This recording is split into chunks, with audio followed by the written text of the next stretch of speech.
Good afternoon, Year 8. We're going to be looking at, we have been looking rather, at Dickensian characters over this module, and today we're going to look at another one, but we're also going to create our own Dickensian characters, so I'm looking forward to reading those. Anyway, before we get on to that, what do you think this man is like in this picture? Make a few notes on his appearance. Make a few notes on what his personality might be like as well. Just 5 minutes on that. Today, our learning objective is we're going to create our own Dickensian character. So the title that goes into your books is Creating Our Own Dickensian Character. And just a quick check, as we're still remote learning, you need a pen, pencil and a highlighter, your exercise book, the Wackford Squares extract, which I will put on Classcharts, and you've already written in the title. Just a quick review of the do now. This is Mr. Wackford Squares. He's a character from a novel by Charles Dickens called Nicholas Nickleby. He is cruel, sadistic and villainous. So your next task now is for the next 6 minutes is to read the Wackford Squares extract and highlight any words or phrases used to describe him.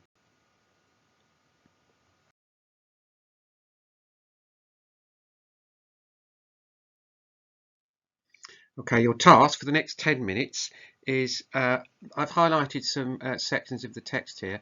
What do you think they reveal about his character? So highlight or underline on your text where I have here, and then draw lines away, annotate and say what it shows about his character.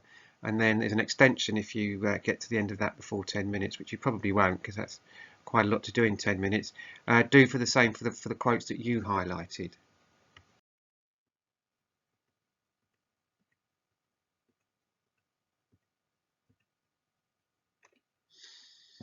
Here we are.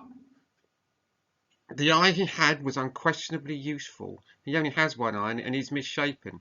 He's not a good-looking man. He's much wrinkled, suggests he's old.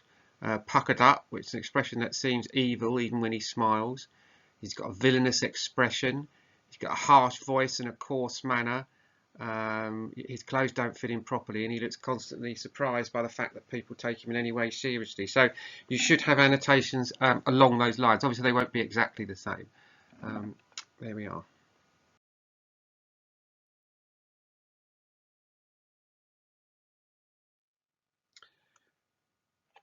Before we move on to the task of creating of our own Dickensian characters, how does Dickens tell us about his characters? What techniques does he use? He uses facial expressions, voice or dialogue, body language, and actions and movements. Now, you can either create a new character, which I'd like you to do actually, because I'd really be interested to see them, or you can do a detailed description of a character that we've looked at. So I want a detailed description of a character either that we've looked at or one that you've created yourself with a name and potentially a drawing if you want, but you don't have to. I want to know about how their facial expressions, what that makes us think of them, what their voice is like, what that makes us think of them, what their body language is like. You know, they constantly fiddling about with money and things, and their actions and movements, you know, kind of how they interact with other people. So yeah, you can create an entirely new character. Or you can use bits of characters you've studied to inspire you. You could take a bit of, one character and add it to a bit of another and come up with one of your own. Anyway, that's a piece of work I want you to upload to Classcharts, please. Year 8. Looking forward to seeing that. So well done, and I will speak to you tomorrow. Thank you very much.